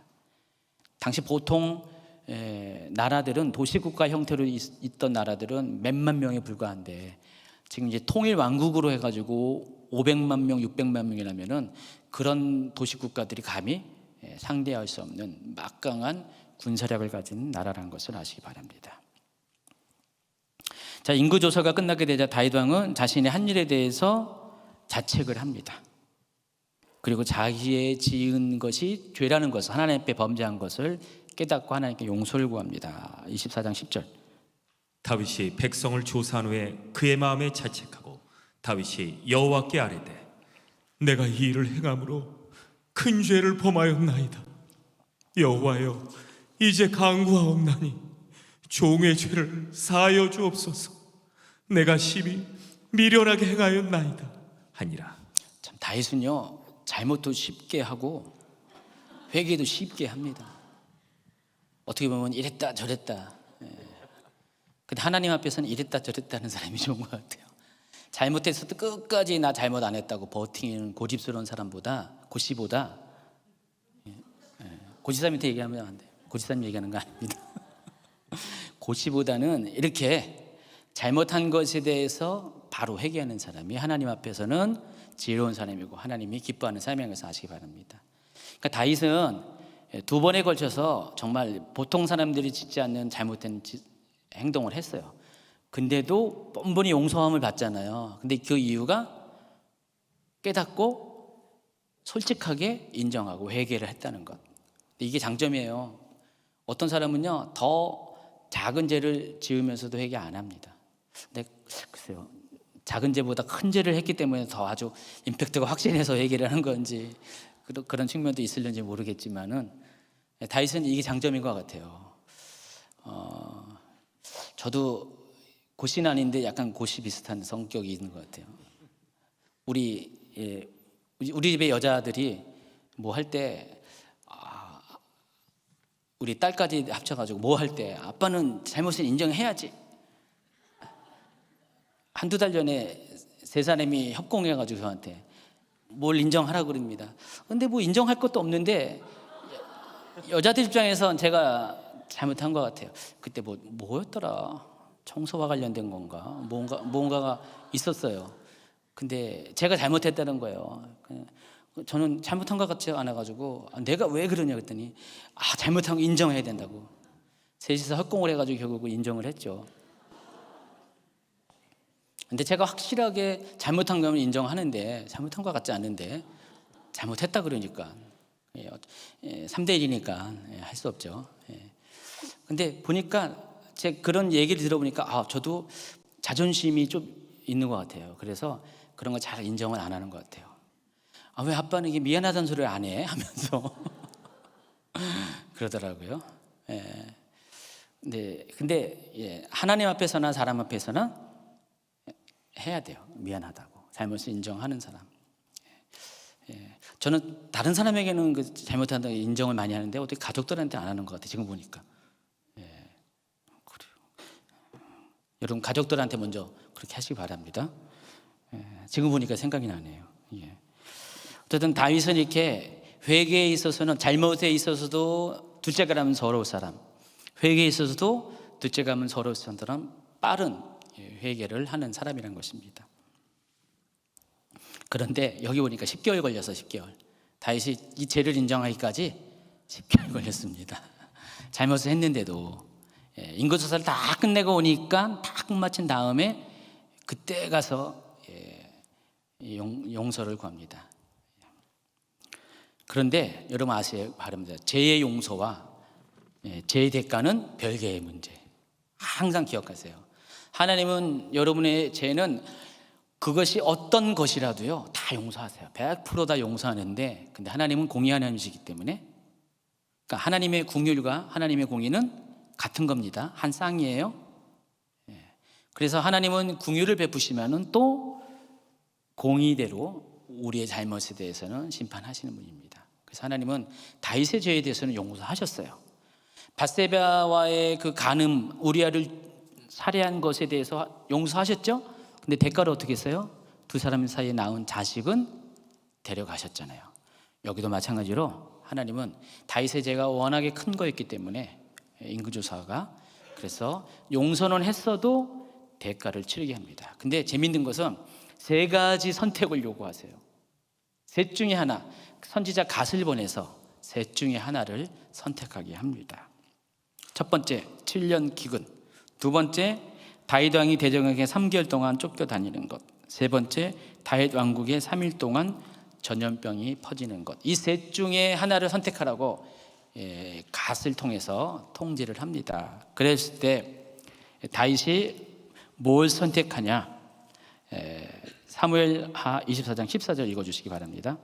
다윗이 갓에게 이르되 내가 고통 중에 있도다. 청하건대 여호와께서는 긍휼이 크시니 우리가 여호와의 손에 빠지고 내가 사람의 손에 빠지지 아니하기를 원하노라. 세 번역으로 읽어보니까 후반부가 차라리 우리가 주님의 손에 벌을 받겠습니다. 사람의 손에 벌을 받고 싶지는 않습니다. 그러니까 다윗이 지금 이 셋 중에 뭘 택한 거예요? 첫 번째 7년 기근, 두 번째 석 달 쫓겨다니는 것, 그리고 세 번째 전염병, 3일 동안 전염병. 두 번째를 빼고 7년 기근 아니면 전염병 달라, 자연재해를 달라고 이렇게 요청을 합니다. 두 번째를 굳이 택하지 않은 이유가 아마 제가 보기엔 다윗의 트라우마가 작용하지 않았을까. 평생을 쫓겨다니는데 이제 와서 또 쫓겨다닌다는 거 끔찍할 것 같아요. 차라리 사람의 손에 심판을 당하기보다도 하나님이 직접 내리는 재앙으로 심판을 받겠습니다 라고 얘기를 했고, 하나님은 그에 대한 결과로 뭘 주십니까? 재앙을 허락을 하십니다. 7년 기근도 심각한 거잖아요. 3년 기근은 이미 경험해봤잖아요, 다윗이요. 그렇기 때문에 7년 기근은 피하시고 전염병을 주시는데, 놀라운 것은요, 결과적으로 놀라운 것은 하나님께서는 다윗이 인구조사를 하게 된 동기가 인구를 파악함으로써 그것으로 인해서 스스로가 자긍심을 가지려고 했던 거잖아요. 실은 그것 때문에 교만해진 건데, 그것을 자랑하기 위한 것인데, 하나님보다는 그 병력을 의지하려고 했던 그 동기가 안에 있었는데 하나님은 여지없이 그것에 대해서 심판을 하세요. 그래서 다윗이 그토록 기대했던 그 인구를 줄이세요. 7만 명. 7만 명이 하루아침에는 아닌 것 같아요. 며칠 동안 그 일이 일어나게 됩니다. 그래서 순식간에 7만 명을 하나님께서 죽게 합니다. 인구가 7만 명을 확 줄은 거예요. 그러니까 하나님은 우리가 한 것에 대해서 우리가 한 방식대로, 너희가 헤아리는 그 헤아림은 너희도 헤아림을 받을 것이다 라고 말씀하셨는데, 그 방식 그대로 하나님께서는 다윗을 심판하십니다. 여러분도 이렇게 무엇을 잘못하잖아요. 하나님이 여러분을 이렇게 징계하실 때는요, 용서도 하시지만 징계할 때는 같은 방식으로 하신다는 것을 명심하세요. 그래서 죄를 지더라도요, 좀 이렇게 가려서 지으세요. 그대로 갚음을 받을 수가 있다는 사실을 아시기 바랍니다.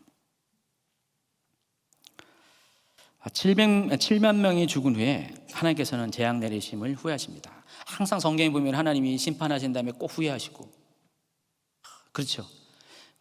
어떻게 보면 하나님이 변덕이 많으신 것 같은데, 여러분, 하나님이 그러셔서 여러분이 좀 이렇게 숨을 돌리는 거지, 하나님이 너무 그냥 뜻이 완고하시면 어떻게 해요? 끝까지 가자. 그럼 여러분, 당연할 분 아무도 없습니다. 하나님이 심판하시면서도 꼭 후회하실 때는 많아요. 하셨고도 후회하셨다. 하나님의 후회가 여러분에게는 은혜입니다.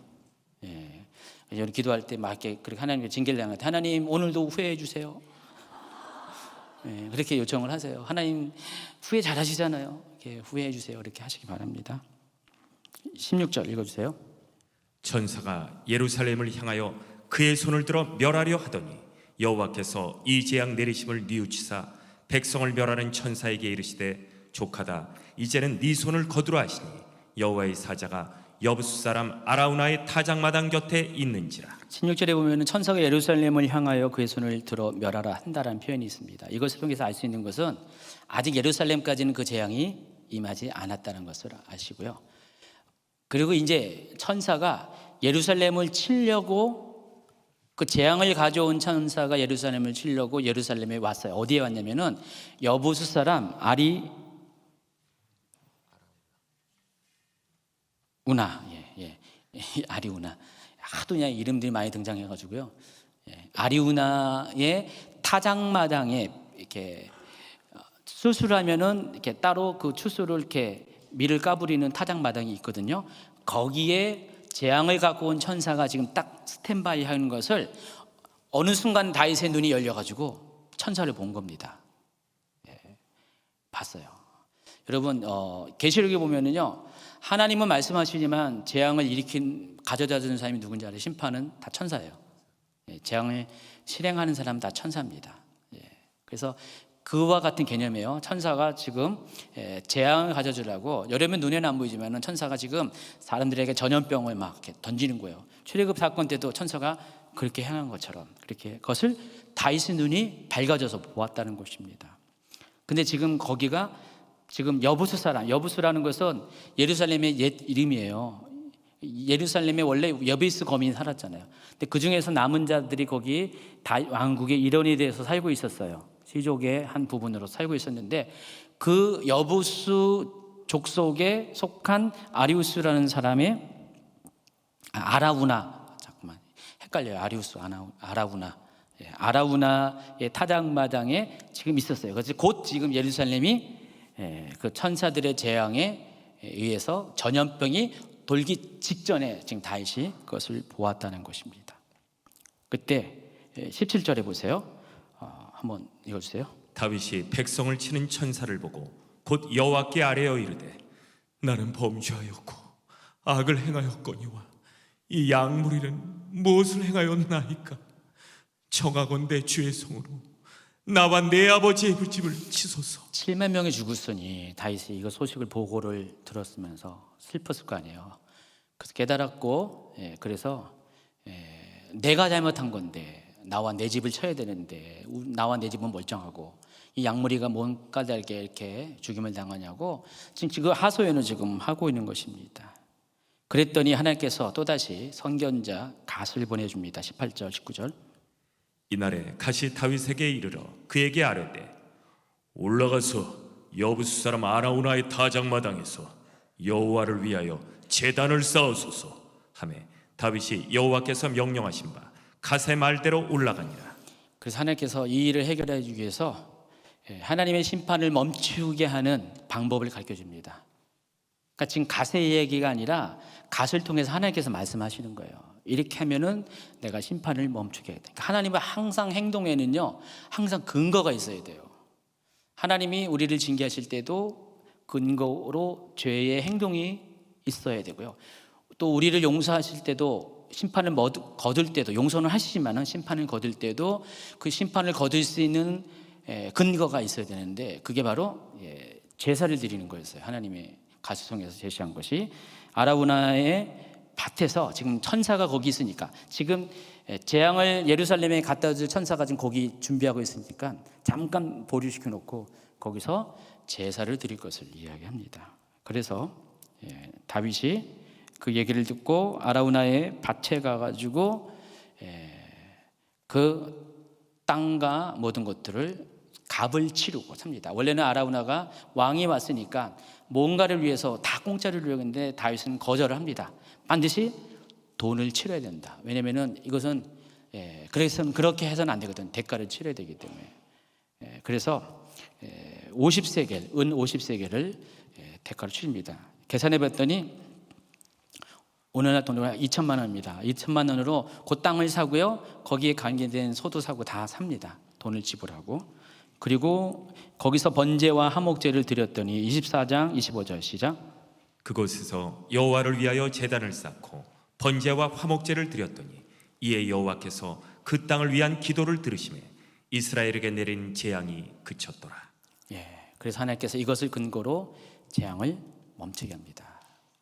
참 감사한 것은 하나님이 마지막 순간에 다윗의 눈을 열어서 그 재앙을 가진 천사를 보게 했죠. 그리고 회개하게 했고 또 하나님이 용서했고 용서를 이렇게 실행하는 방식으로 그에 대한 합당한 징계를 푸는 제사를 드리게 했고 다윗이 그걸 들었을 때 하나님께서는 그 용서하심을 완성시키십니다. 그래서 재앙을 멈추게 합니다. 근데 놀라운 것은요, 이 아라우나의 그 타작마당이 나중에 솔로몬의 성전 터가 됩니다. 자, 그 이야기가 역대하 3장 1절. 솔로몬이 예루살렘 모리아산에 여호와의 전 건축하기를 시작하니 그것은 전에 여호와께서 그의 아버지 다윗에게 나타나신 곳이요 여부스 사람 오르난의 타작마당에 다윗이 정한 곳이라.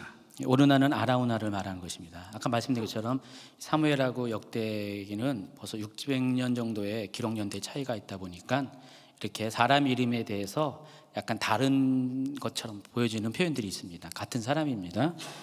그래서 그곳에서 하나님께서 솔로몬 성전을 짓게 합니다. 자, 그곳에서 하나님께서 다윗으로 하여금 속죄의 제사, 번제와 화목제를 드리게 했던 바로 그곳에서. 참 놀라운 것은 우리가 죄를 짓는 바로 그곳에서 하나님을 만나는 현장 가운데 하나님의 놀라운 그런 은혜가 임하고요. 또 그 은혜가 여기 보면은 성전을 건축하는 그런 것으로도 나타납니다. 여러분, 그래서 여러분이 어떤 이렇게 하나님 앞에 죄를 지었다 할지라도 낭망하지 말아야 될 것은 여러분 죄에 대해서 깨닫고 회개하고 하나님께 용서를 구하면은 바로 그 죄를 지은 현장이 또 은혜의 장소가 된다는 것, 하나님의 임재하는 장소, 하나님의 영광이 머무는 장소가 된다는 것을 아시기 바랍니다. 우리 사람은 보통 그런 장소에 대해서 안 가려고 하는 트라우마가 있는데 또 그런 것에 대해서 막 거부하려고 트라우마가 있어요. 어떤 관계나 어떤 특별한 장소, 어떤 특별한 사건, 그래서는 그 상처 때문에 거기는 안 가려고 그래요. 그거는 외면하는데 실은 하나님의 용서의 은혜가 거기에 있고요. 또 하나님은 그 용서의 은혜가 있는 곳 가운데 임재하십니다. 여러분, 속죄소가 어디에 있죠? 속죄소, 법궤의 뚜껑, 두 그룹 천사가 있는 중앙부가 속죄소라고 하잖아요. 하나님은 거기서 여러분의 죄를 속죄하잖아요. 그러니까 제사를 드릴 때 법궤 앞에서 제사를 드리잖아요. 성막 앞에서. 그때 거기에 계시는 하나님께서 여러분을 속죄하는데, 속죄소의 다른 말이 뭔지 아세요? 시온소예요. 은혜를 베푸는 장소. 그러니까 속죄소와 시온소는 같은 장소입니다. 그래서 하나님은 여러분을 속죄하는 바로 그 장소가, 그러니까 실은 여러분의 죄가 머물렀던 그 장소가 또 하나님의 속죄가 임하게 되면은 하나님의 은혜가 임하는 영광의 장소가 바뀐다는 것을 아시기 바랍니다. 그래서 모든 아픔의 장소, 아픔의 기억에서 도망가지 마시고 그곳에서 용서함을 받고 하나님을 만나서 하나님의 영광에 참여하는 여러분 되기 바랍니다. 자, 끝. 오늘 강의를 마치겠습니다. 더불어서 오늘 사무엘에서 모든 강의를 마칠 것이고요. 다음 주에는 열왕기로 갑니다. 제가 오늘 이제 이거 마치고 한두 시간 정도 열왕기서를 이제 시작을 했어요. 벌써 2페이지 이제 들어갔는데 저는 끝나면 바로 다른 거 해야 돼요. 할 게 막 밀려 있어서. 그래서 했는데 지금 뭐 하다 왔냐면은 그 열왕기서에 나오는 왕들의 목록을 지금 이렇게 좀 하다 왔어요. 왜냐면 열왕기는요 왕들이 엄청 많아요. 걷다가 남왕국과 북왕국이 서로 교체하면서 계속 등장해가지고 또 이름도 똑같은 이름 왕이 여럿이 됩니다. 북왕국 왕과 남왕국 왕 이름이 똑같아요. 그럼 여러분이 이걸 정리하지 않은 상태에서 읽으면은 엄청 헷갈리거든요. 그리고 표현이 또 왕 이름이 약간씩 달라요. 같은 이름인데 같은 한 사람이 이제 두 이름으로 나올 때도 있어요. 이런 것들이 머릿속에 쑥 정리가 돼요. 그래서 제가 최대한 정리를 해주려고 그래서 다음 주에는 이제 그 개론을 할 건데 그 왕들의 목록을 쫙 정리를 할 겁니다. 수십 명의 왕의 이름이 나오는데 그래서 다음 시간이 굉장히 중요합니다. 그래서 다음 시간에는 꼭 들으시기 바랍니다. 여러분, 열왕기에서 가장 복잡한 게 왕들의 이름인데 성경에서 가장 복잡한 것 중에 하나입니다. 왕들의 이름을 통해서 하나님이 이끌시는 하나님의 역사에 대해서도 잘 정리가 되시기 바랍니다.